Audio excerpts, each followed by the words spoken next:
so much for the blessings upon our and bounty upon our county. We thank you for the recent rains, dear Lord, and replenish our land. And Father, we just pray that each citizen be blessed, and let us give you thanks in all things that we do. Amen. I pledge allegiance to the flag of the United States of America and to the republic for which it stands, one nation, under God, indivisible, with liberty and justice for all. Thank you. I'd like to remind everyone of the decorum, which is printed at the bottom of the back sheet of our agenda. And the main thing being, just remember to silence your cell phone. You can leave them on, but just make sure they're not in the ring mode. And I'll probably be the first one to violate that. It seems like, I don't know, this baby boomers don't know how to operate the phones that well. But anyway. Gen X. Okay. Also, this time I'd like to entertain a motion to approve the agenda and with an amendment. I'd like to make a motion to amend the agenda and add under presentations Jake Holmes with External Affairs Manager, Appalachian Power. Okay. Do I have a second? Second. All in favor signify by saying aye. Aye. Any opposed? Chair also aye. Okay, we have no public hearing scheduled for tonight. And so under presentations, Mr. Jake Holmes, External Affairs Manager with AEP. Good to have you. Thank you, Mr. Chairman, members of the board. It's good to be with you all tonight. As you said, my name is Jake Holmes, External Affairs Manager with Appalachian Power. I grew up in Damascus, live in Bristol now, so I'm not too far away from you all. Just wanted to share a few things with you all. I know there's a few faces I haven't met up here before. I've been in this role about 3.5 years, so still relatively new, but starting to get my footing. Just wanted to share a few things about what I do in this role and kind of a few things we've done lately to kind of hopefully help some customers as well. Let me get my notes open real quick. So last year, the General Assembly, with the help of Delegate Cornett, which I think you all know probably, they passed the APCO Rate Reduction Act, which did a lot of good things for customers. The first thing it did, it directed our company to securitize several things, basically sell our debt for our coal plants in West Virginia. Also the storm recovery cost for Helene. That was our biggest, most expensive storm we've ever had in our history of our company. And also we had a couple winter storms in January of last year. So all that debt all at once, sell that debt. And that led to a lowering of the bills about 4 to 5%. And that actually hit the bills a couple months ago, like 1 or 2 months ago. Excuse me. So customers should be seeing that on their bills now at this point. And then also that legislation kept intact another decrease. In 2022, there was a Christmas storm.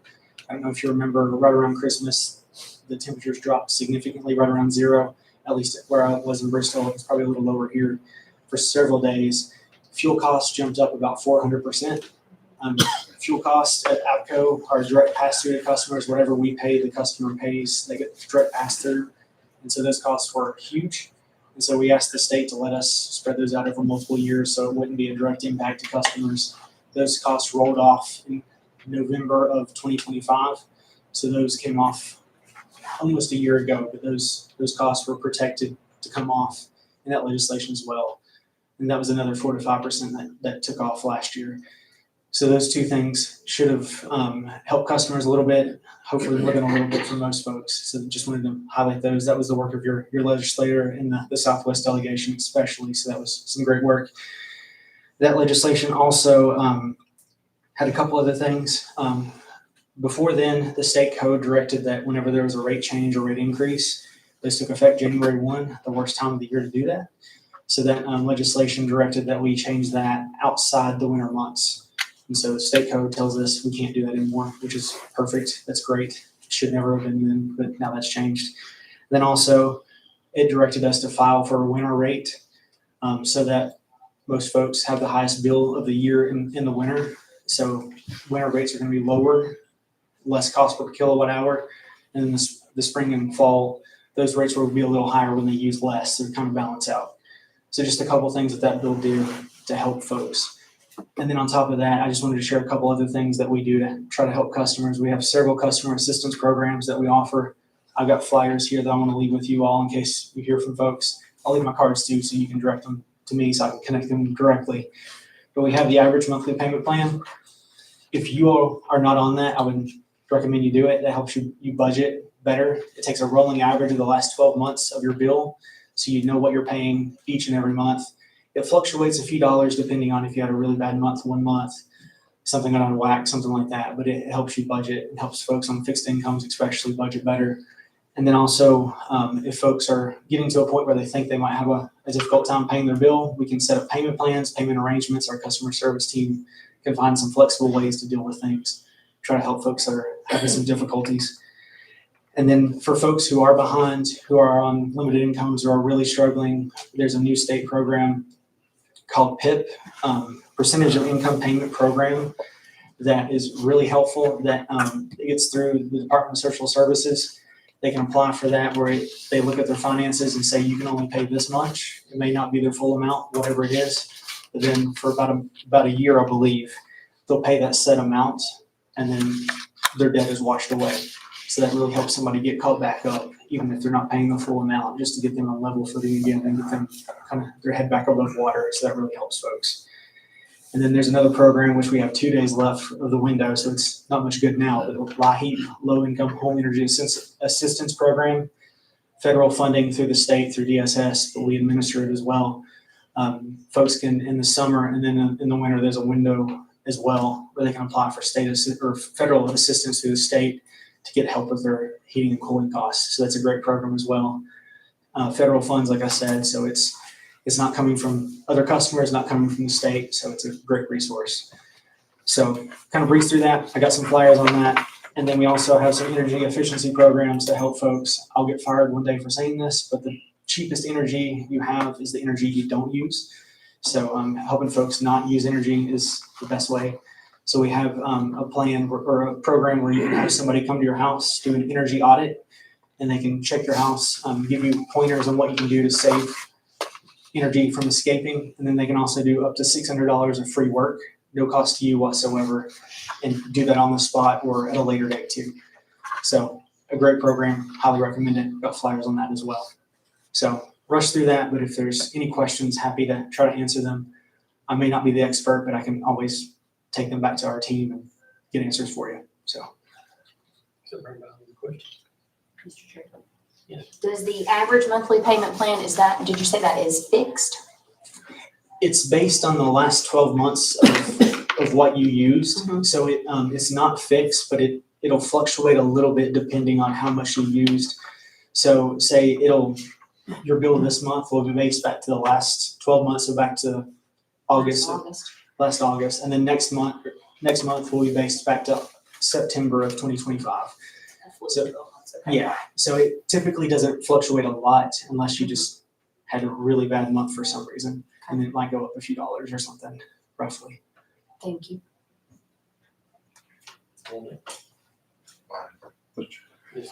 Can I ask you that? You said they'll come in and do an assessment of your home and to tell you what appliances or what's drawing the most energy out, and they'll do that for free? Is that? That's correct. Okay. Yeah. And so is it typically like your HVAC that's drawing the most energy? It can be. Yeah. It's really surprising, like doors and windows, like cracks like that. A lot of escapes there. Most people don't realize. Just the smallest cracks can add up real quick, Yeah. and it can equal like a whole window's worth of. So they'll go through your house, look for gaps. Yeah.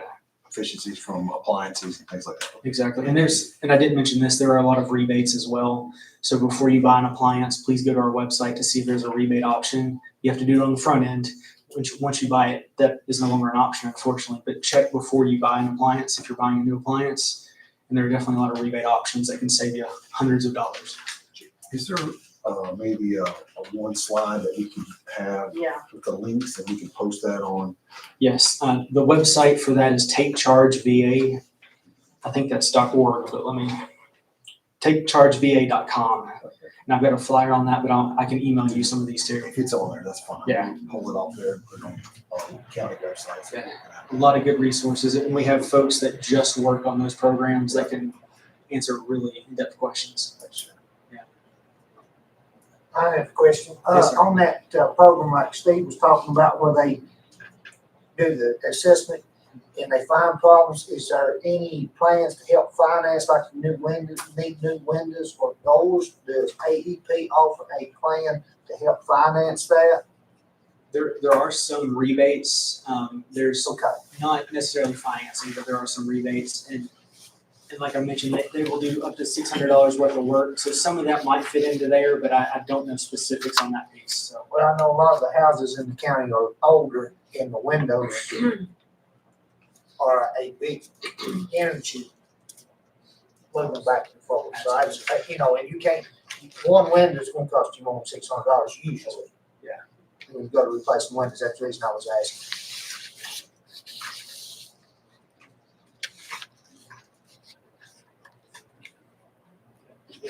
We'll try to get those links posted. Anyone else? We appreciate you coming. thank you all.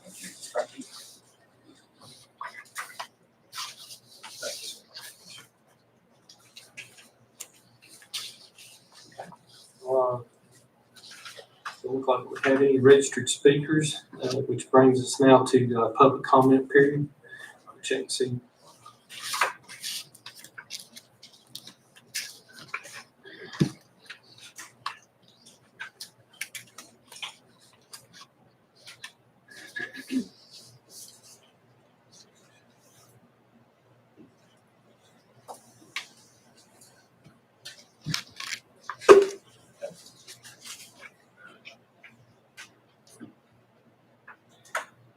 Beefy, Kathy, Beefy. That's fine. I was gonna try my best. He practiced it I practiced. and said it right. Yeah, maybe it's just the pressure. I That's caved under pressure. perfectly okay. Good to have you with us. Thank you. Beppy Kafka, 1785 Sugar Camp Lane. You would think I liked to opine in public, but that's really not the case. But here I am. I've given this speech before. Please bear with me, Scott. It's only 3 minutes. Okay. Some things in life can be replaced and some cannot. And things that can be replaced are like money, your job, careers. I don't know how many times I've had to start over. And but I'm resilient and built again. I learned a whole new career. It's possible. Another thing that can't be replaced is our topsoil, which our life depends on, our aquifer and our groundwater. Animal species, extinction is forever, and our pollinators. We've lost 75% of our flying insect population since 1970. And another thing that can't be replaced is social trust, and I don't need to really elaborate on that, I don't think. In this time, this is a time for ethical decision-making and decisions that feed into the corporate totalitarianism that we seem to be living under now, that just bleeds us more and more. For the big corporations, the full cost of accounting falls on future generations and on us, and it puts the cost on us for no real benefit. So I hope you'll do everything you can to keep data centers out of the Tri-County area. Thank you. Bye. Thank you.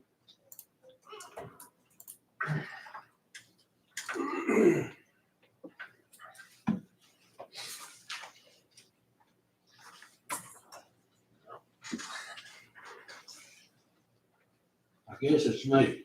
All right, this will be 214 Commerce Rock Road. I got you. Okay. It's a great signature. You could be a doctor. Truck driver. Yeah. Don't have to lie on the phone. There you go. Right. today. I'm Eddie Sutton. I own Triple S Trucks and Farms. I own a 4-horse farm on 214. I've got a problem with one of our supervisors. His name's Mr. Watson. I've got two, I'll show y'all. I've got pictures of a mare that had twin babies that I lost on the county hill. He has done everything in his power, him and his family, to kill my family. I got pictures of that too. Anyway, I've got a son. Best cowboy there ever was. Best truck driver I ever had. He's on walk because of what he was. And if you don't believe, right there he is. Best rider there ever was. Bull rider too. All right, let's go right over here. Right there. There's two of my babies that he killed. Told his insurance that he was not responsible for them. Let's go here. Mr. Sutherland, Here's the brake strip. Mr. Sutherland. I don't believe this is was the intent of public hearing, for, period. It was to do with county issues and direct attacks, on particular individuals, supervisors or public officials. It's never been the intent of public, if y'all have got an issue or something, I appreciate that, but this is not the forum for it. And so, if there is an issue related to county, a matter, I'd be glad for you to, I'll start your time back over. But as far as public or personal attacks, I don't think this is the forum for it, sir. Well, I just wanted to let you know. That's what we got standing up in front of us. Okay. All right. Thank you. And so, y'all have a nice day, if that's the way y'all want to run the county. Thank you, sir. All right, Baker Martin.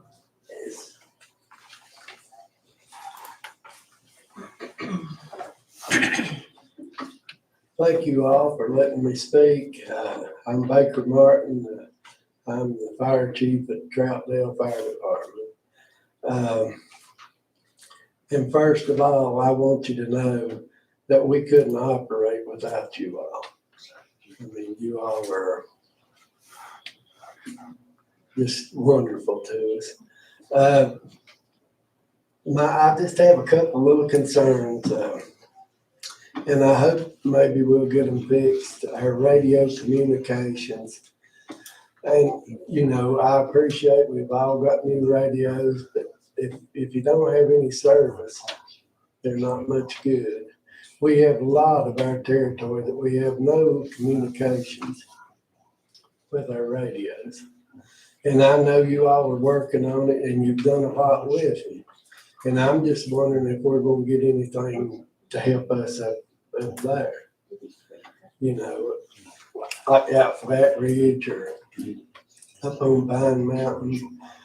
It worries me. We get up there a lot of times going to hunt people, and once our people get halfway up the mountain, we have no communication with them. We don't know whether they're all right. It's just very concerning, our radio issues, and I know we can't cover everywhere, but we have, last week I wrecked out Flat Ridge that I had no communication with CCOM. And right now, I just got a message on my phone, CCOM is down. So we're depending solely on our radios. And we've got members that don't have service on their radios at their houses. I hope we can get something done with that. That's my biggest concern, is worrying about, people we have out and not being able to communicate with them. And hopefully we can get something done for it. The other one, and I've had several people, actually I had the mayor of Troutdale ask me about this over the weekend. These 911 road signs, do we have any kind of protocol for ever repairing them, or, I mean, we've got signs been down for a year and longer. And we've got new members that don't know a lot of these roads. You know, we need to, if we can help you anyway, we will. But, you know, that needs to be, I think, repaired. Both myself and county administrator Boyer are on the 911 commission. Yeah. And we don't generally reply back, but we can address some of your concerns and help you. And like I say, if there's anything we can do to help you get out, putting up signs or whatever, but like I say, we've got probably half a dozen new members since the first of the year, and you know, you send them out Flat Ridge up such and such lane or road, and there's not a sign there to. Yeah. If we could, I'd appreciate it if we could do something about that. We'll get you some names and numbers of contact people that you need Okay. on the site.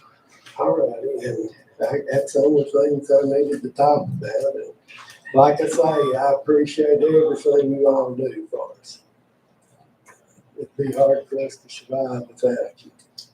Same to you guys. Yeah, appreciate it. Thank y'all. Thank you. Next speaker is Travis Belton.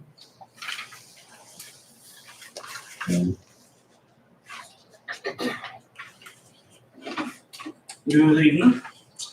I'm here to talk to you today about the Baywood School Initiative. Try to keep it as short as I can. But back several years ago, we tried to take the community, talk together about trying to take over the Baywood School. In the past times, Elk Creek School was gifted to the community. Providence School was gifted to the community. Flat Ridge School was just now, I understand, given back to the community. And Baywood's been trying to do that as a community for several years now. And during that time, it was create and develop Baywood School into a multi-county tech center and space for community, business, governing agencies, and local school systems where organizations and institutions can come together and support the education of our community and youth through competitions, community, business, industry, local school systems, partnerships, and government agencies. Those conversations went through the community, went through the Ruitons, the Baywood Ruitons, which has done a lot for the community. I reached out to one of the local small businesses that has also got interest in the business in January of 2025. Runs a 501c3. Have nothing against it. As a community, we just want to figure out how we can all work together and make sure it stays good for the community. Unfortunately, during that time, the tri-area health part was into it, and they're going to have pharmacy and things for the community. And the board of supervisors got up, and some of the Facebook warriors got up. They're just cowards and get up and they'll post different things on Facebook. You can't control it. But what I wanted to do is institute, this is not just a single person or 10 people. This is a community that we're looking at. I don't know what we can do for Facebook warriors to go off and pit small businesses against each other or communities against each other. That's not what it is. None of this is. The Baywood Ruiton group, the Baywood Rescue Squad, my grandparents helped build Baywood School. My mom and dad, they built Baywood Rescue Squad and ran it for years on voluntary service. My brother's on the fire department and everything. And I'm okay with, I'm in management. I'm used to people critiquing you and tearing you down and stuff like that. You can't control Facebook. And this is in regards to the other businesses that may be interested in talking about what's best for Baywood. Is I would ask that the public not do that. That's what tears rural development down. I have no problems talking to anybody or to the group, but I did want to apologize because it makes it look like a bad image. But Facebook gets people stirred up, and some people that don't do anything else for their lives, that's what they like. They like to pick and they like to poke, and it's just not beneficial. So this time we are doing. We got together, and it's my fault. I asked my dad's on economic development. I asked him, I said, what do we need to do as far as the business? Because several people in the community, including is coming through and asking about what can we do with it? How can we not let it go away from the community and we can have more say into it? I approached him. He said, well, it may not be gifted. It may be time. So we tried to do everything in our power. Said, I went through all the residentials, and people said, we got to do this right. I talked to Charles, Terry, the Rueton group. We got to do it right to make sure that we don't make a false image, because Facebook will take off. He recused himself from the meeting. I gave the speech for it. We've got the back and forth. There's more people than me talking about it now. So sorry it's taking up so much time, but I appreciate what you guys do. I know there's no glory in the public service that you do, and there's no appreciation. And it's very easy for the non-doers to tear what you're doing apart. And I really appreciate you, and the community appreciates what you've done. So thank you very much. Speakers, Danny Petty. I forgot to tell everybody, make sure you tell where you're from or your address. Danny Petty, and I reside at 391 Rock Chimney Road. It's a Galax address, but I've lived in Baywood for 61 years. Grew up there. You know, a lot of people was hurt that our school was closed. Baywood's had a good name for years and years, and people would like to come out and support it and be with the things. We used to have all different kinds of events at school. We had many times somebody burn out, whatever, or needed money, family care, the Ruetons, and we would go out and support them. We actually put a lot of money in that school. We built tennis courts. We bought a speaker system for them, put money in the cafeteria, curtains, it's different things. Maybe even the tables there. They used to have to carry some of their food back to the rooms to eat. And I've been a Rueton, I guess, longer than anyone now. I'll be at 50 years next spring in May, almost as long as I've been married. But anyway, the Rueton's a good club, and so is the Rescue Squad club down there. But Baywood, you know, we've lost out on it. And that building's like a house. You leave it sitting there, and it's got to breathe. And it's only going to get worse the longer it sits there. And if there's any way that we can find a way that we can get that open up and put it to use, it's certainly appreciated. I don't envy any of y'all's jobs, you know, for what happened maybe earlier or anything. Y'all take a lot of heat too. But if there's any way possible, I would greatly appreciate to help us out. Other communities they got their school. We feel like we need that too. So I appreciate it. Thank you very much. Thank you. We do have a couple other, I have one, and I have, Mr. Boyer has one, that was submitted prior. This one is from, Wanda Cox. Says, this is Wanda Cox. I'm letting you know my concern regarding the Baywood school property. I just want to see the future use of the property to be used for the betterment of the community and not be a business for someone to make money. I am not a resident of Grayson County, but I pay a lot of real estate taxes and family there. I appreciate all that you do for everyone. Thanks. And then I believe there was one more that Mr. Boyer had from Rueton Club. You read this? If you don't mind, please. The Baywood Rueton Club established March 4th, 1953 is a community-driven organization dedicated to helping local residents in need and addressing area challenges. We remain committed to continue and expanding our service to the community, including the following: providing scholarships, hosting fundraising events, supporting local institutions, for example, the Rescue Squad. We wish to express our full support for the proposed Baywood Community Center, which envisions a multi-purpose venue complete with a commercial kitchen and auditorium. Such a center will enable a wider range of events and services, create space for child and elderly care programs operated by outside organizations such as, but not limited to, Rooftop of Virginia. We're also pleased to see that the plan does not include data centers, low-income housing, or drug rehab clinics. Grayson County has a strong track record of fostering community development, such as Flat Ridge, Elk Creek, Providence. We look forward to partnering with the Board of Supervisors and Economic Development Authority to bring this vision to life. Finally, should give them the property prove infeasible, we respectfully request that local nonprofit stakeholders who seek no financial gain be given first consideration as purchasers. If there's any way the Baywood Realty Club can assist further, please let us know. Thank you for your consideration.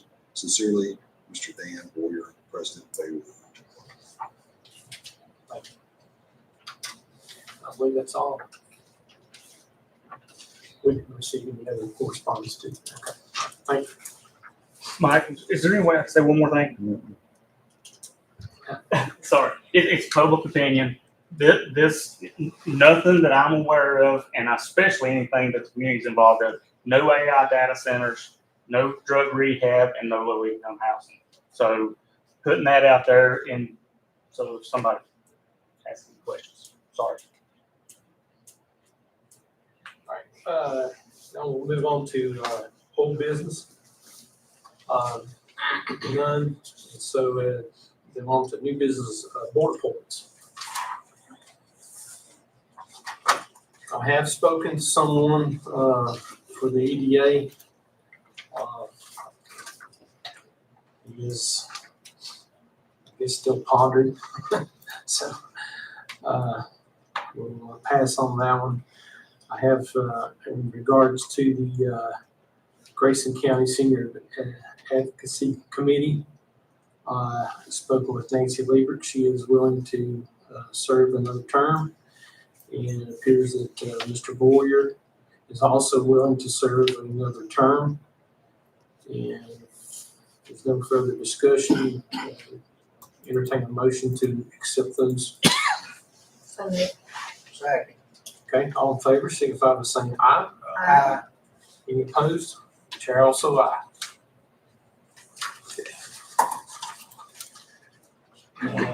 Which now brings us to the county administrator's report. Thank you, Mr. Chair. The 2026 Southwest Virginia Tourism Awards were held August 5th. The best print and marketing budget, $50,000 or less, Grayson County Tourism won that award. And the best visitor guide was a tie.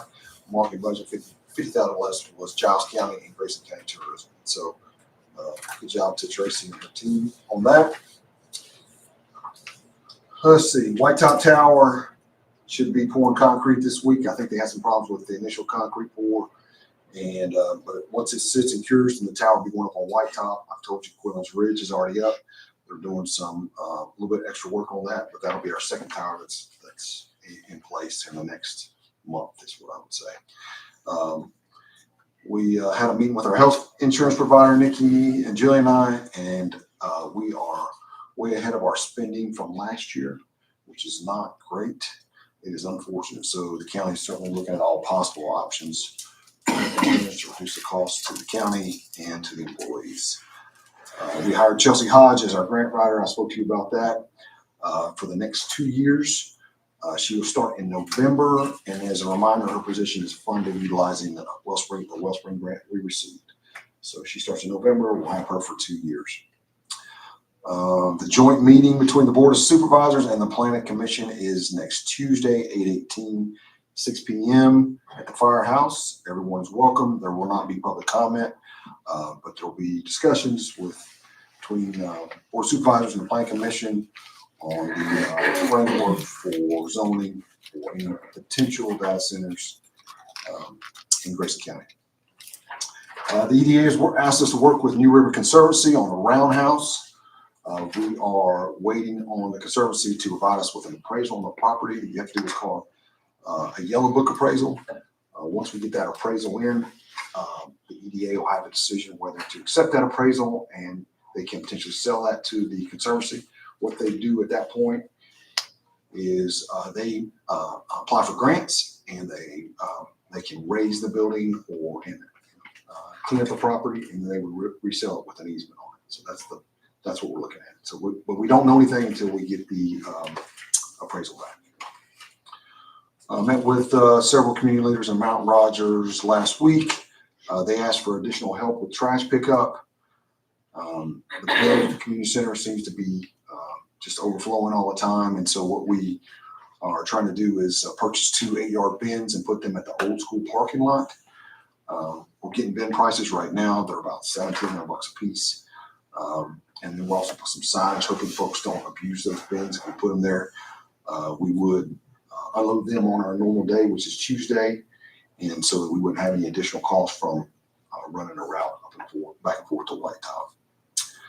Sheriff's Office lost 4 deputies. Mr. Cunningham asked me about this last time.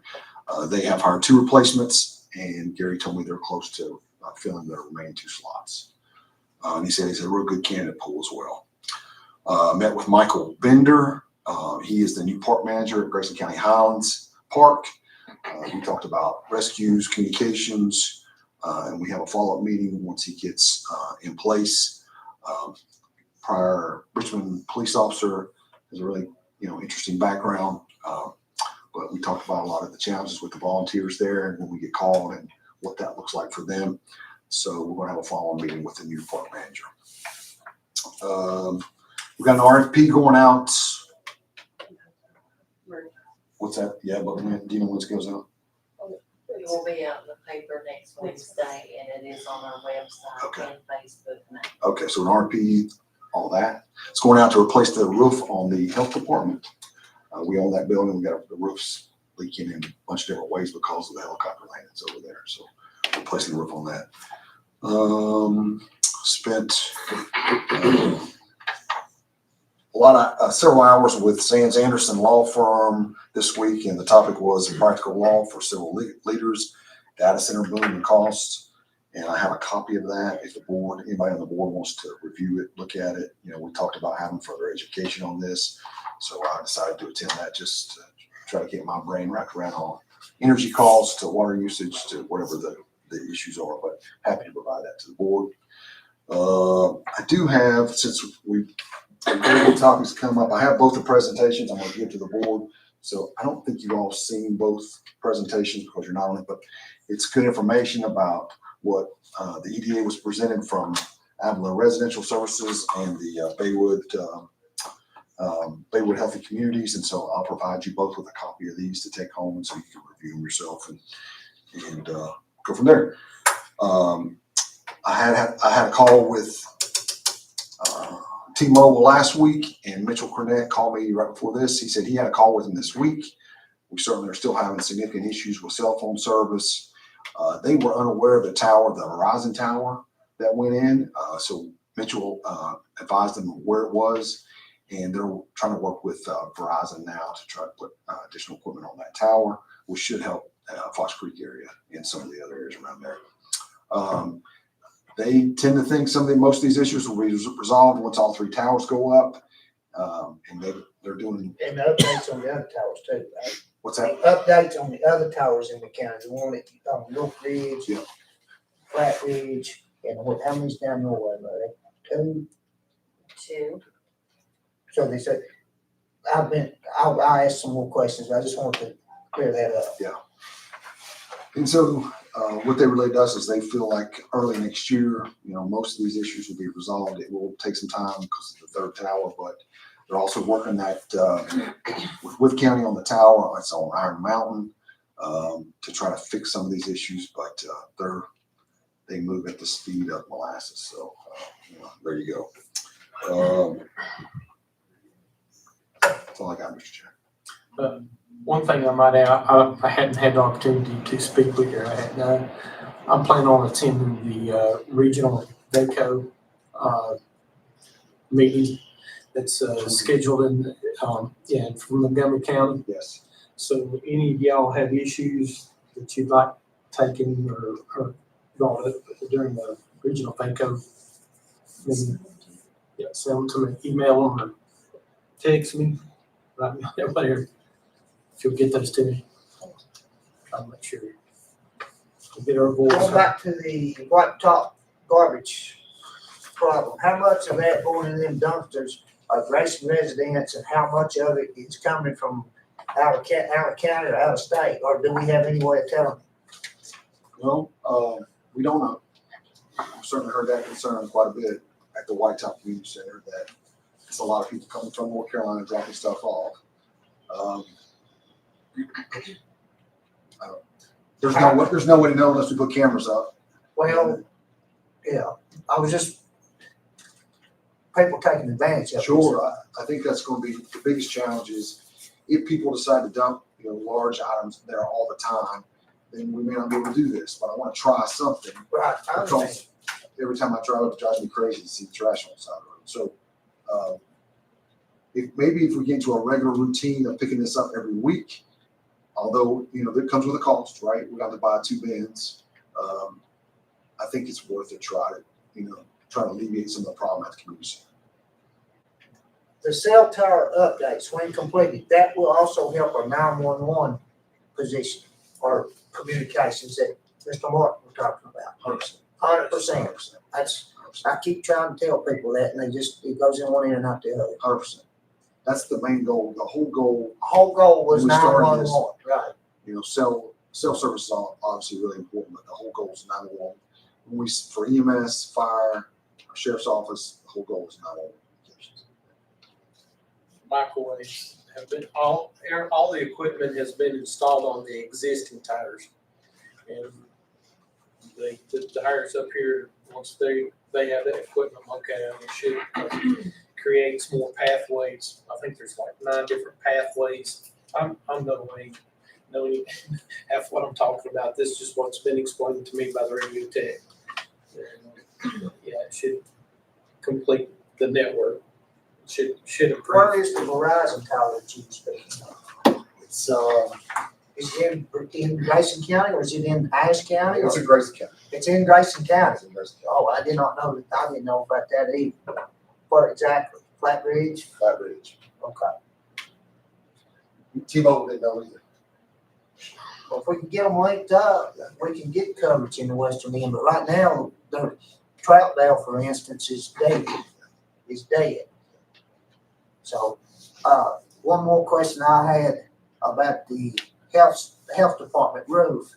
Have we looked at a new landing zone so we don't have to replace that roof again, like out at the ball field or somewhere like that where there's not any buildings that get damaged when we bring the helicopter in for medical transport or whatever? So all helicopters would have to have a pre-approved landing zone, which usually takes 100, something like 100 by 100. Well, not that big for that size of helicopter, but so we could work with, I don't know if you remember, we talked about there's a new life care coming into Woodlands.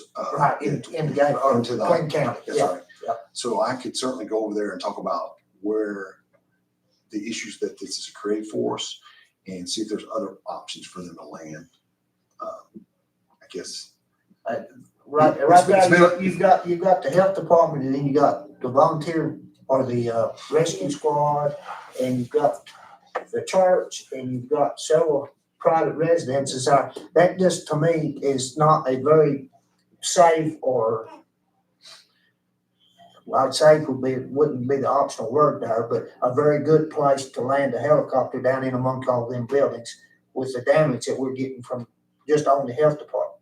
I don't know when the last time we replaced that roof. You have any idea? Yeah, I don't know, but I'll go back to conversation with you about that. I got that. Could you talk to VDOT about the road signs for him that Baker mentioned? I left him my card. I said, call me on tomorrow, Monday. If you give me a list of locations, then I'll take care of it. I totally agree with him, as someone who travels all over the county. Yeah. Mike and I can, the chair and I can Thank you. yell at somebody. Thank you. There's a lot of back roads where they split off and they're not marked. Yes. They did have, they had a little system set up where some of the dispatchers that were rotated off was going around and, doing, marking off signs that have been damaged. And then they also had, we can also talk to Sheriff Hash and about the deputies, making notes and getting them to the 911. Yeah. Get them down to 10 wet, make sure they get fixed Well, the by. hurricane did not help the road sign situation, especially in the mountains. Yeah. Just ripped them off, and some of them still haven't been flagged. We can take care of that. All right, no one's asked for the time under the Board of Supervisors section, so, at this time, I entertain a motion to go into closed session for discussions related to prospective business or industry or the expansion of an existing business or industry pursuant to 2.2-3711A5 of Code of Virginia related to BRCEDA and Baywood School. So moved. And a second. Okay. All in favor, signify by saying aye. Aye. Any opposed? Chair also aye. Going to take about a 5-minute break prior to that.